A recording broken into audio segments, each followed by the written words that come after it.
อนอบน้อมกราบถวายความเคารพแด่หลวงพ่อพระครูสมัยวิศวัตรวรกิจโจผู้อำนวยการสถานีวิทยุพระพุทธศาสนาและวัฒนธรรม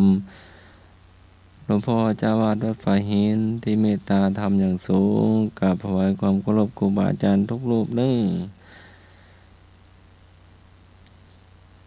เจริญพรนะพิสมัยหัวหน้าธรรมะขายแก่นเจ้านมัสการเจ้านมัสการอาจารย์เอาลักษณ์เจริญพรพ่ออาจารย์เจ็ดศรีแล้วก็เจริญพรลุงหน่วยแล้วก็ท่านผู้ฟังทางบ้านทุกท่านแม่พรแม่กรแม่พ่อพี่ป้านาอาทั้งหลายเจ้าที่เจอกันบ้านน้ำใหม่เนาะเจ้าก็ขอสวัสดีไปทางเจ้าไรไม่แต่งตัวเนะเจ้าโดยเฉพาะลูกบ่าวของพ่อหลวงมาเนะเจ้านามสกุลจอมคีรีอันนี้ข้าเจ้าก็ต้องกราบขอบพระคุณที่บ่ลืมบ้านเกิดเมืองนอนเนาะที่ตั้งต้นกว่าตาลมาตาลวัดดอนตันนะเจ้าคือฟังจาก104ของเฮานี่ก็ต้องกราบขอบพระคุณนะเจ้าที่ฟังแล้วก็ตั้งต้นมาหลายคนนะเจ้ามากันหลายต่างเจ้าแหลไม่แต่งนะเจ้า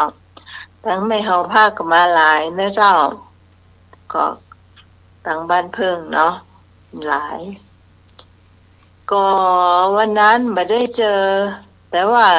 ข้าเจ้านี่มีเพื่อนนามสกุลเดียวกันเนี่ยจบชั้นเดียวกันโดยแต่เป็นไม่หญิงเจ้าแต่อายคนที่เอาผ้าป่ามาเปิ่นไปได้แฟนอยู่ตามไม่แต่งเนาะอันนี้ต้องกราบขอบพระคุณ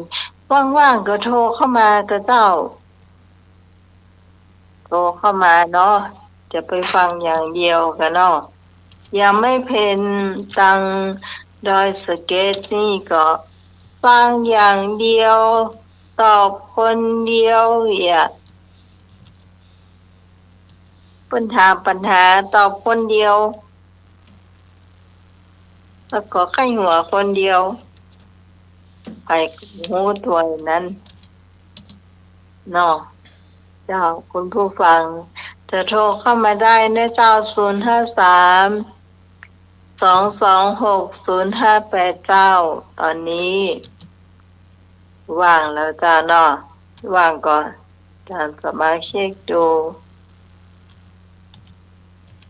ตอนนี้ฝนตกเนอะเจ้าระมัดระวังเนอะอยู่บ้านใกล้น้ำใกล้หนองนี่ดูเพื่อนเปื่อนลุงเทพมากรุงเทพน้ำนองเจ้าเปียงเข่าวุ่นสวัสดีเจ้า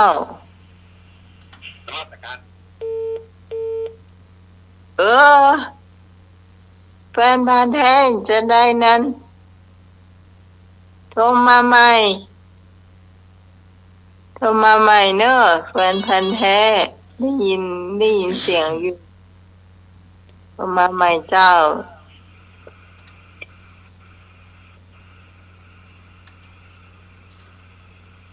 ฮัลโหล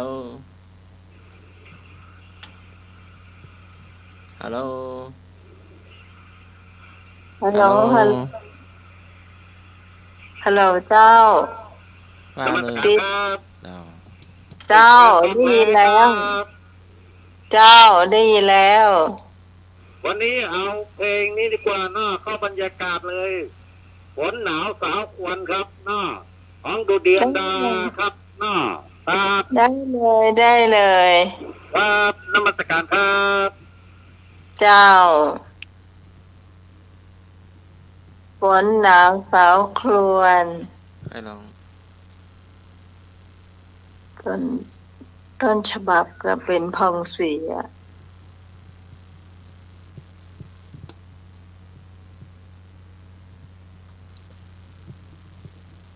เนอะโวยไผ่โวยมันเนอะก็จะได้ประมาณ สัก4 เพลง 5 เพลงนะเจ้าก็จะไปhappy นะเจสี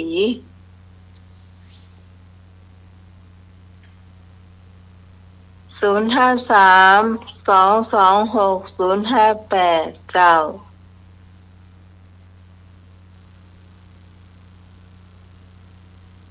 ฝนตกก็เย็นนะเจ้าเนาะ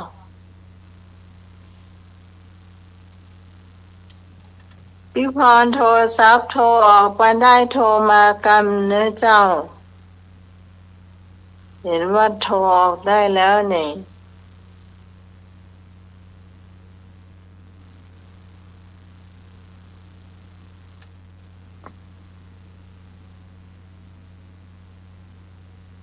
พี่กรณ์แล้วเจ้า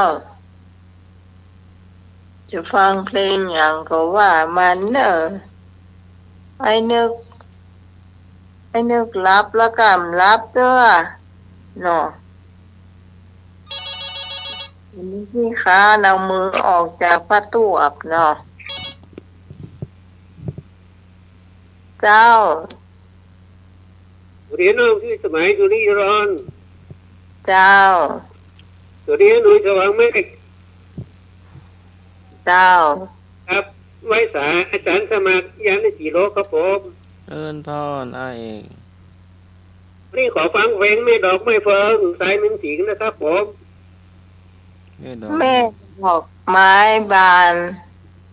ไม่ดอกไม่เฟิงสายเมืองสิงห์เดี๋ยวพูดจ้าชื่อเพลงว่าแม่ดอกไม้เฟิงอ๋อแม่ดอกไม้เพลิงครับผมครับแม่ดอกไม้เพลิงจากสมัครสายเมืองสิงห์ครับผมสายเมืองสิงห์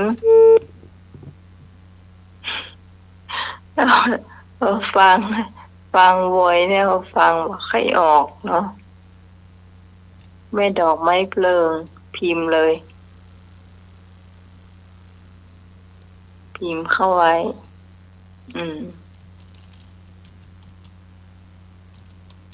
ทีนี้พี่นัดเปิ้ลมาได้ไลน์เข้ามาเนาะว่าจะเอาเพลงอย่างเนาะจะเป็นยังเดี๋ยวคำถามมีไปเลย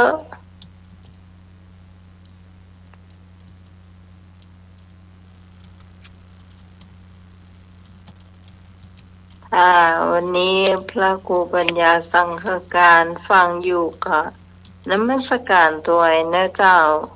ตอนเย็นนี่น้องใหม่ก็ฟังรายการที่ประจัดอยู่วันพรุ่งนี้เปิ้นก็คงจะทำบุญกันเนาะเจ้า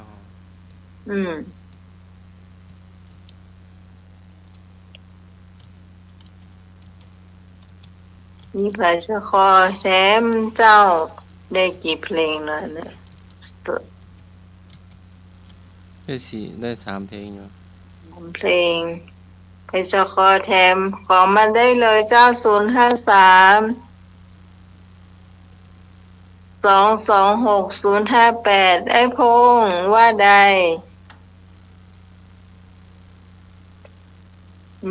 น้ำมาท่วมป่ายลำไยตะไคร้พง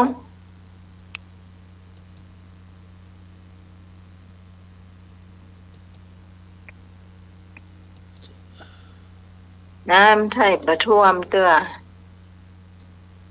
ปีนี้ลำไยถูกปีหน้าลำไยแปลงเจ้าสลับกันเนาะ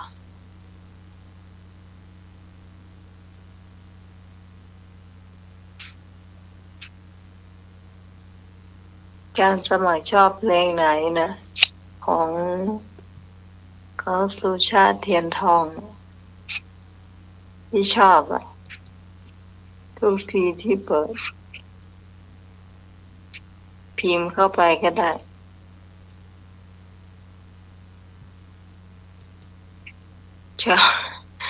ชอบเพลงที่เคยเปิดทำไมก็นึกไม่ออก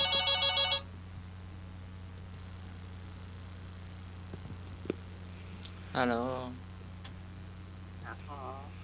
ฟังเพลงของพรพิรมบัวตุมบัวบานค่ะ เจ้านี่จากไหนเจ้า แม่โจ้ค่ะ ฮะ จากแม่โจ้แม่แสงแม่โจ้ค่ะ แม่แตงแม่โจ้บัวตูมบัวบาน ไม่โจ้ อ้าว เดี๋ยวดู ชื่อหยัง เฮ้ย แม่แสงค่ะ อ่ะเดี๋ยวก่อน แม่แสงแม่โจ้ ชื่อว่าแม่แตงแม่แตงเนี่ยนะ แม่โจ้อยู่แม่โจ้ เจ้าเจ้า ชื่อแม่แจงแม่แตงแม่โจ้ชื่อแม่นะ แม่แสงแม่แสงสระแอสองอแสง อ๋ออ๋อแม่แสง เจ้าแม่แสงแม่โจ้ เออ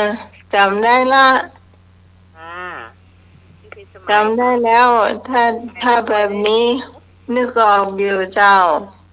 เจ้า มันก็นึกจัดเมินแม่แตงมีวะ เจ้า แต่พอเป็นแม่แสงนี่นึกได้เลยเจ้า เจ้า บัวตูมบัวบานใครร้องแม่ บัวตูมบัวบานเนาะ ใครร้อง พระพรพิรม พรพิรม เจ้า ค่ะสวัสดีค่ะ เจ้าขอบคุณเจ้าแม่เจ้า เจ้า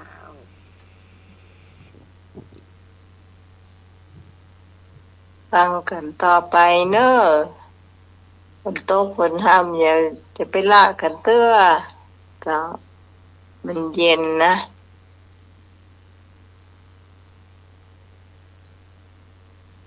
เดี๋ยวก่อน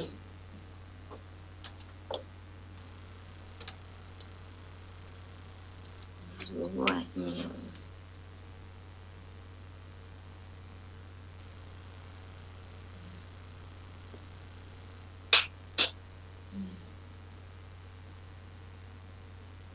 อ่ะเริ่ม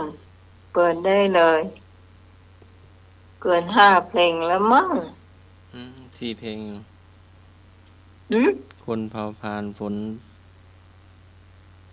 ควรคาง แม่ดอกไม้บัวตูม สาวฝนหนาวสาวครวนฝนหนาวสาวครวนนะ เจ้า แล้วก็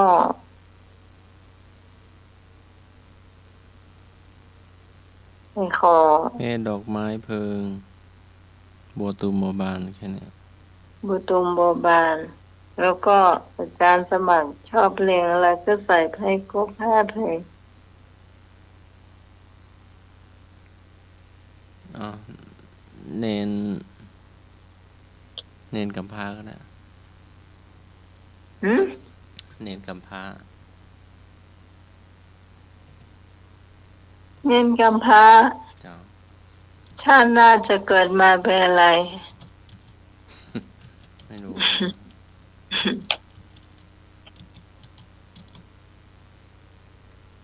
อ่ะ เริ่มมันเนาะ เริ่ม